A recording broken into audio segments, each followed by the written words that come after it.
नमस्कार दोस्तों, मैं राहुल मिश्रा। मैं आप सभी का एक बार फिर से स्वागत करता हूं आपके अपने चैनल करंट अफेयर्स पाठशाला में। उम्मीद करता हूं कि आप सभी की तैयारी अच्छी चल रही होगी और आपको निश्चित रूप से इस करंट अफेयर से फायदा हो रहा होगा। और अगर आपको इस करंट अफेयर से फायदा हो रहा है, जैसा कि मेरी कोशिश है, तो प्लीज इसे लाइक, शेयर और सब्सक्राइब करना मत भूला करो यार, प्लीज कर दिया करो। और आज के जो डिटेल है उनके बारे में बात करते हैं। आज काफी सारी न्यूज हैं, उनके बारे में बात करते हैं। सबसे पहले इंपॉर्टेंट न्यूज, गर्व से सीना चौड़ा करने वाली भारत ने लिया पुलवामा हमले का बदला और हमारी भारतीय वायुसेना ने पाकिस्तान में घुसकर हमला किया है। भारतीय सेना का पराक्रम, पाकिस्तान पर दूसरी सर्जिकल स्ट्राइक। जैसा कि आपको पता है, आज से 12 दिन पहले भारत ने जम्मू एंड कश्मीर में पुलवामा सीआरपीएफ के काफिले पर हुए आतंकी हमले के बाद बड़ी कार्रवाई की है। भारतीय सेना ने नियंत्रण रेखा को पार जाकर दूसरा सर्जिकल स्ट्राइक करते हुए आतंकी संगठन जैसे मोहम्मद, जिसने इस हमले की जिम्मेदारी ली थी, उसके ठिकानों को ध्वस्त कर दिया है। हमारा मिराज 2000 विमान, लगभग 10 से 12 विमान ये उड़ते हुए गए और वहां कई सारे ठिकानों पर उन्होंने बमबार्डिंग की। 3 स्थानों पर उन्होंने बमबार्डिंग की, जिसकी 1000 किलो का लगभग विस्फोटक गिराया। तो आपको थोड़ा सा ये जानकारी देने के लिए मैं आ गया था कि आईएएफ सूत्रों के अनुसार, यानी इंडियन एयरफोर्स सूत्रों के अनुसार, भारत ने एलओसी के पार आतंकी ठिकानों पर करीब 1000 किलोग्राम बम बरसाए, जिसमें आतंकी मसूद अजहर की अगुवाई वाले आतंकी संगठन जैसे मोहम्मद के कई ठिकाने ध्वस्त हो गए।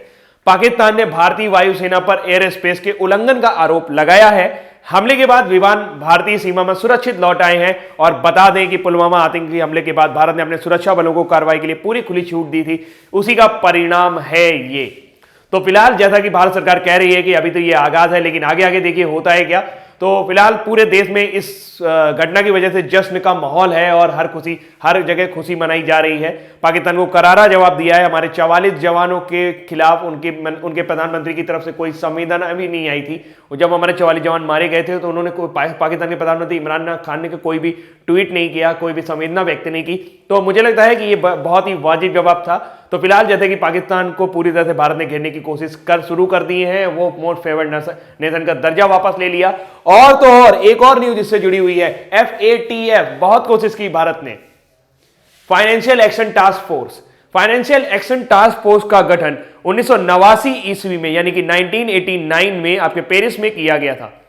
इसका जो पहले गठन किया गया था, इसका गठन था यह कि जो देशों में काला धन है उसको कहीं कोई ब्लैक मनी को व्हाइट मनी ना कन्वर्ट कर सके, तो इसके लिए कुछ देश आपस में मिलकर समझौता करते हैं, कुछ देश आपस में मिलकर रेगुलेशन बनाते हैं।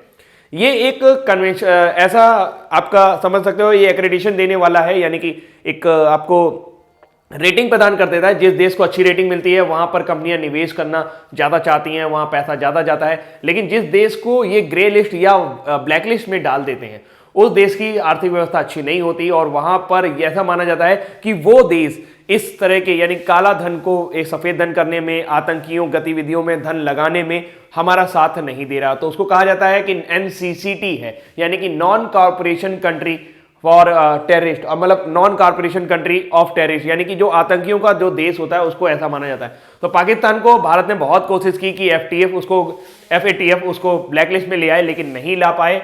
और विश्लेषकों का कहना था कि FATF की निगरानी सूची में पाकिस्तान को डाले जाने से उसकी अर्थव्यवस्था को घातक क्षति हो जाएगी और विदेशी निवेशकों और कंपनियों को उस देश में व्यवसाय करने में और भी कठिनाई होगी। तो फिलहाल तो वो ग्रे लिस्ट में है, यही कम बात नहीं है, लेकिन उसको अगर ब्लैक लिस्ट में डाल दिया जाता तो कोई भी वहां से अपने धनराशि को, कोई भी उनको लोन नहीं देता, कोई कहीं से वो व्यापार नहीं कर पाते। तो ये बहुत ही बुरी स्थिति हो जाती पाकिस्तान की। लेकिन ये हमारे हाथ में नहीं था। भारत ने कोशिश तो की, दबाव तो बनाया, बहुत सारे लोगों ने भारत का साथ भी दिया। एक हफ्ते तक पेरिस में ये मंत्रणा चली थी, एक पेरिस में सप्ताह भर चले थे सार्वजनिक बैठक में। अंत में वित्तीय कार्रवाई दल ने पाकिस्तान को अपनी ग्रे लिस्ट में रख दिया है और संदेहास्पद सूची कहा जाता है इसे। मतलब आप पैसा लगाओ, आप जानो, हम रेटिंग नहीं दे रहे हैं, अगर डाल भी सकते हो नहीं भी डाल सकते हो। तो उसमें काफी सारी मुश्किलें ग्रे लिस्ट पे ही हैं, लेकिन चाह रहा था कि वो बन जाए ब्लैक लिस्ट, भारत चाह रहा था, लेकिन वो हो नहीं पाया क्योंकि भारत ने पूरी कोशिश की है कि उसको चारों ओर से घेर ले। आगे चलते हैं दोस्तों अगली न्यूज की तरफ। पीयूष गोयल जी ने एक रेल दृष्टि डैशबोर्ड का उद्घाटन किया है। एक ये पोर्टल है, वेबसाइट है, इसका लॉन्च किया है। इससे क्या करेंगे, रेल मंत्री पीयूष गोयल जी रेल दृष्टि पोर्टल का उद्घाटन किया। इस पोर्टल के माध्यम से वे अब अपने रेल भवन से ही कार्यालय में बैठे बैठे ट्रेनों की आवाजाही, राष्ट्रीय परिवहन की आय और अन्य गतिविधियों सहित पूरे रेल नेटवर्क पर नजर रख सकेंगे। और बहुत जल्दी ये सुविधा सभी लोगों के लिए भी मिल जाएगी, यानी आम लोग भी ऐसा कर सकेंगे कौन सी ट्रेन कहाँ पर है, उसका क्या मुनाफा है, वो कौन से स्टेशन से जा रही है आ रही है, तो ये देख पाएंगे। तो इसके लिए जो पोर्टल है, ये पोर्टल का नाम आपको याद रखना होगा, उसका नाम है रेल दृष्टि डैशबोर्ड पोर्टल। रेल दृष्टि डैशबोर्ड पोर्टल, तो ये नाम आपको याद रखना चाहिए, ठीक है। तो अभी हाल ही में किस पोर्टल का उद्घाटन किया गया, नाम है रेल दृष्टि डैशबोर्ड पोर्टल, तो ये नाम थोड़ा सा अपने दिमाग में रखिएगा। अगला है सीनियर राष्ट्रीय भारत तोलन चैंपियनशिप। मणिपुर की एस थसाना चानू ने सीनियर राष्ट्रीय भारत तोलन चैंपियनशिप में महिलाओं के 64 किलोग्राम भार वर्ग में 212 किलोग्राम का भार उठाकर स्वर्ण पदक जीता है। तो सीनियर राष्ट्रीय भारत तोलन चैंपियनशिप में 64 किलोग्राम भार वर्ग में जीता है एस थसाना चानू ने, और जबकि आपके महिलाओं के 71 किलोग्राम पंजाब की सबरजीत कौर ने 213 किलोग्राम भार उठाकर स्वर्ण हासिल किया है। पुरुषों के 67 किलोग्राम में सेना के गुलाम नबी ने, जबकि महिलाओं के 76 किलोग्राम में पंजाब की मनप्रीत कौर ने स्वर्ण पदक जीते हैं। तो जो आपको इंपॉर्टेंट है वो आपको ये याद रखना चाहिए, क्योंकि ये मणिपुर से आती हैं, मणिपुर की एस थसाना चानू, क्योंकि जब भी मणिपुर, अरुणाचल प्रदेश या फिर पूर्वोत्तर राज्य से कोई भी खिलाड़ी आता है तो वहां की दशाएं इतनी आसान नहीं है कि इतने ऊपर तक पहुंच पाए। तो अगर कोई भी खिलाड़ी उस जगह से आता है तो ये एक अच्छा करंट अफेयर बनता है कि पेपर में इस तरह के क्वेश्चन पूछे जाते हैं। तो इनका नाम आपको याद रखना होगा, और साथ साथ ये प्रतियोगिता भी याद रखनी होगी कि सीनियर राष्ट्रीय भारत तोलन चैंपियनशिप में मणिपुर की एस थसाना चानू, जिन्होंने अभी हाल ही में आपका स्वर्ण पदक जीता है वेट लिफ्टिंग में। अगली जानकारी है दोस्तों गांधी शांति पुरस्कार। गांधी शांति पुरस्कार को एशिया का शांति पुरस्कार भी कहते हैं, और ये शांति पुरस्कारों में दिए जाने वाले शांति पुरस्कारों में सबसे बड़ा पुरस्कार में से एक माना जाता है। फिलहाल राष्ट्रपति श्री रामनाथ कोविंद ने राष्ट्रपति भवन में आयोजित एक कार्यक्रम में 2015, 2016 और 2017 और 2018 के लिए गांधी शांति पुरस्कार प्रदान किए। तो नाम जरूर आपको याद रखने होंगे। मेरे हिसाब से 2015 और 2016 तो उतना इंपॉर्टेंट नहीं लगेगा, लेकिन 2017 और 2018 आप जरूर इंपॉर्टेंट कर लो। मैंने तो यहाँ पे लिख दिया है सारा। 2015 के लिए विवेकानंद केंद्र को कन्याकुमारी में को ग्रामीण विकास, शिक्षा और प्राकृतिक संसाधनों के विकास में अपने योगदान के लिए पुरस्कार दिया गया। लेकिन 2016 के लिए अक्षय पात्र फाउंडेशन की न्यूज मैंने आपको कुछ दिन पहले सुनाई थी कि अक्षय पात्र फाउंडेशन एक ऐसी संस्था है जो मिड डे मील है, बहुत सारे गरीबों बच्चों को, लाखों करोड़ों बच्चों को वो हर दिन खाना खिलाते हैं। तो फाउंडेशन को पूरे भारत में लाखों बच्चों को मध्याह्न भोजन कराने में अपने योगदान के लिए, और सुलभ इंटरनेशनल, ये आप देखते होंगे सुलभ शौचालय वगैरह आपने देखे होंगे, भारत में स्वच्छता की स्थिति में सुधार के लिए, और मैनुअल मैला ढोने वाले की स्थिति से उनको मुक्त कराने के लिए। तो ये बहुत बड़ा योगदान है इनका उनके लिए। तो अपने योगदान के लिए संयुक्त रूप से पुरस्कार दिया गया है। 2017 के लिए सुदूर क्षेत्रों में ग्रामीण और जनजातीय बच्चों के लिए शिक्षा प्रदान के लिए अपने योगदान के लिए एकल अभियान ट्रस्ट भारत, ग्रामीण सशक्तिकरण, लिंग और सामाजिक समानता के लिए एकल अभियान ट्रस्ट भारत को ये आपको पुरस्कार दिया गया है।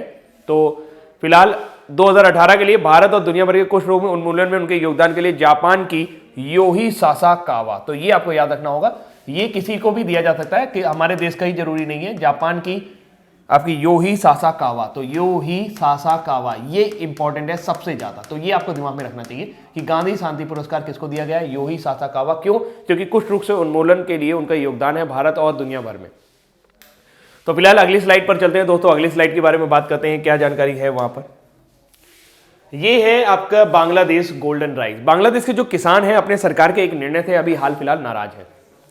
उनके बांग्लादेश की सरकार ने एक निर्णय लिया है कि भारत से जो सुनहला चावल है, जो कि एक आप कह सकते हैं एक वैज्ञानिक प्रजाति है, उसको वहां पे उगाने की कोशिश की जा रही है। बांग्लादेश की सरकार ने एक विवादास्पद परिवर्तित जीन यानी कि जेनेटिकली मॉडिफाइड जीएम वाले चावल, सुनहला चावल की वाणिज्यिक खेती की अनुमति दे दी है। मतलब इसको बांग्लादेश में भी उगाया जाएगा। इससे वहां के किसान और पर्यावरणवादी समूह क्रुद्ध है, परेशान है। 2017 में बांग्लादेश चावल अनुसंधान संस्थान गाजीपुर में सुनहरे चावल की सीमित खेती के लिए परीक्षण करने आए थे और उन्होंने इस परीक्षण को पूरा किया था। विदित हो कि पहले वहां की सरकार ने बीटी बैगन के लिए एक अनुमति दी थी, वाणिज्यिक उत्पादन की अनुमति दी थी। बीटी बैगन आपका संकरण बैगन है, यानी कि हाइब्रिडाइज बैगन है, उसकी एक फसल है बीटी बैगन। स्थानीय लोगों को डर है कि सुनहरे चावल के आने से उनकी पारंपरिक खेती पर दुष्प्रभाव पड़ेगा। और यह आरोप भी लगता आया है कि सुनहले चावल पर जो प्रयोग किए गए हैं उसमें पारदर्शिता का अभाव रहा और सुरक्षात्मक अध्ययन विश्वसनीय और स्वतंत्र नहीं रहे, इसलिए इन प्रयोगों के प्रतिफल पर विश्वास करना उचित नहीं होगा।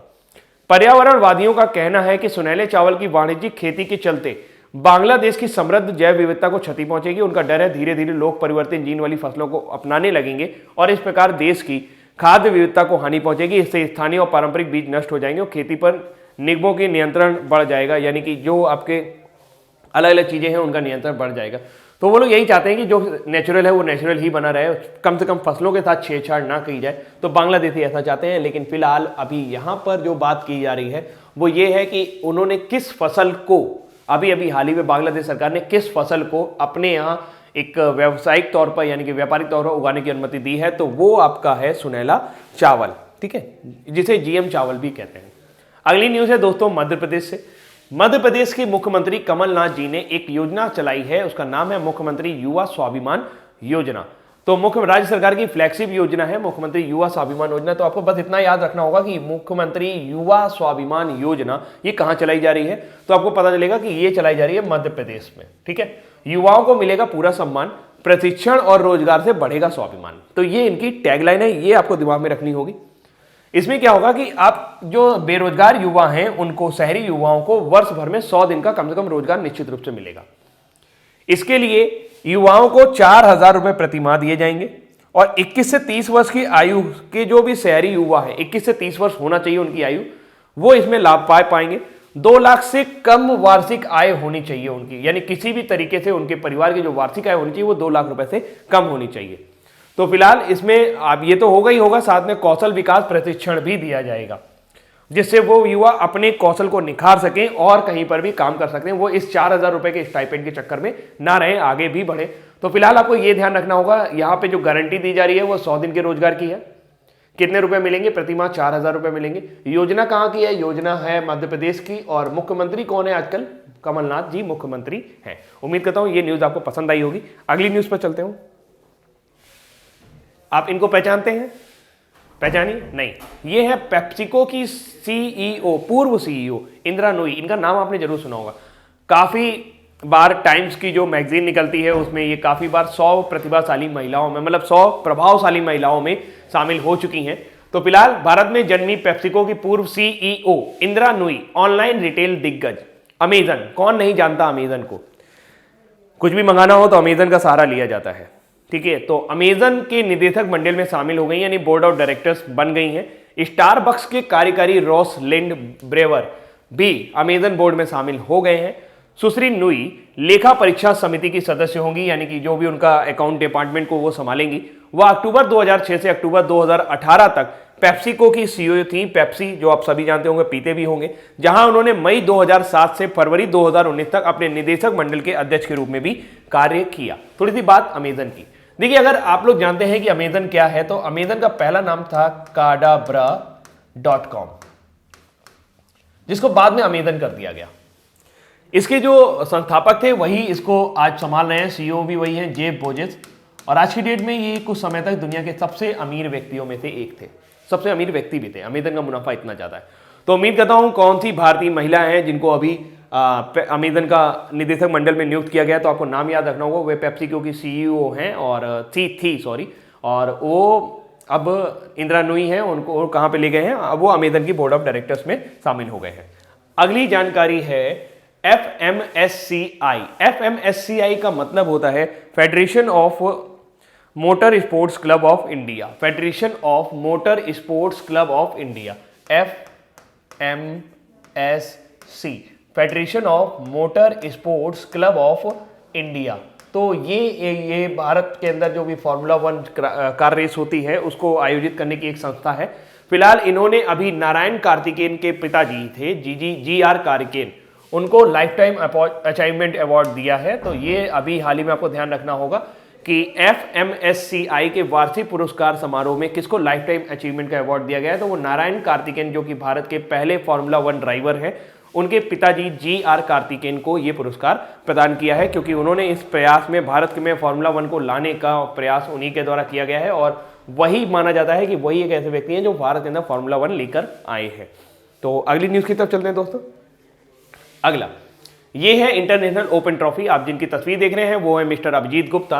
अभिजीत गुप्ता एक उभरते हुए एक ग्रैंड मास्टर हो सकते हैं, मतलब एक उभरते हुए शतरंज के खिलाड़ी हैं, जिन्होंने भारतीय ग्रैंड मास्टर हैं और कांस इंटरनेशनल ओपन ट्रॉफी जीती। उन्होंने 9वें और अंतिम दौर में इटली के पियर लुइगी बेसो पियर लुइगी बेसो के साथ एक आसान ड्रॉ खेला। अभिजीत ने 7.5 अंकों के साथ टूर्नामेंट जीत लिया। यह उनकी पहली एकल अंतरराष्ट्रीय टूर्नामेंट जीत है। अभी तक वो कपल में खेलते रहे हैं। तो अभिजीत गुप्ता किन्होंने जीता है international open trophy. International open trophy का संबंध शतरंज से है और ये अभी हाल ही में अभिजीत गुप्ता जी ने जीत ली है। अगली जानकारी की तरफ, चौथे global digital health partnership summit, केंद्रीय स्वास्थ्य एवं परिवार कल्याण मंत्री जेपी नड्डा, इनका नाम जरूर याद रखिएगा। केंद्रीय स्वास्थ्य एवं परिवार कल्याण मंत्री कौन है? जेपी नड्डा ने नई दिल्ली में केंद्रीय कानून और न्याय और इलेक्ट्रॉनिक्स और सूचना प्रौद्योगिकी मंत्री श्री रविशंकर प्रसाद, तो यहां आपको दो मंत्री याद हो जाएंगे, श्री रविशंकर प्रसाद और जेपी नड्डा, और कई देशों के स्वास्थ्य मंत्रियों की उपस्थिति में दिल्ली में चौथे global digital health partnership summit का उद्घाटन किया गया। विश्व स्वास्थ्य संगठन और ग्लोबल डिजिटल पार्टनरशिप के सहयोग से स्वास्थ्य और परिवार कल्याण मंत्रालय द्वारा डिजिटल स्वास्थ्य पर वैश्विक अंतर सरकारी बैठक की मेजबानी की जा रही है। इसका जो मेन विषय ये है कि लोग अधिकतर पूरे टाइम कंप्यूटर पे बिजी रहते हैं, आप भी बहुत सारा कंप्यूटर पे बिजी रहते हैं या फोन पे बिजी रहते हैं, पूरे टाइम यूट्यूब देखते रहते हैं, तो इससे आपके स्वास्थ्य पे क्या प्रभाव पड़ेगा। तो ये इसका मूल विषय है कि वाकई लोगों का जो डिजिटलीकरण जो हो रहा है, जो लोग ज्यादा डिजिटल चीजें यूज कर रहे हैं, उसका क्या इफेक्ट उनके हेल्थ पर पड़ता है, इसके बारे में बात करेंगे। तो फिलहाल दिमाग में आपको क्या रखना है? ये रखना है कि चौथा global digital health partnership summit ये कहां ऑर्गेनाइज किया जा रहा है? ये वर्ल्ड हेल्थ ऑर्गेनाइजेशन इंडिया में ऑर्गेनाइज कर रहा है। और इसको ऑर्गेनाइज कौन कर रहा है? Ministry of health and family welfare, government of India.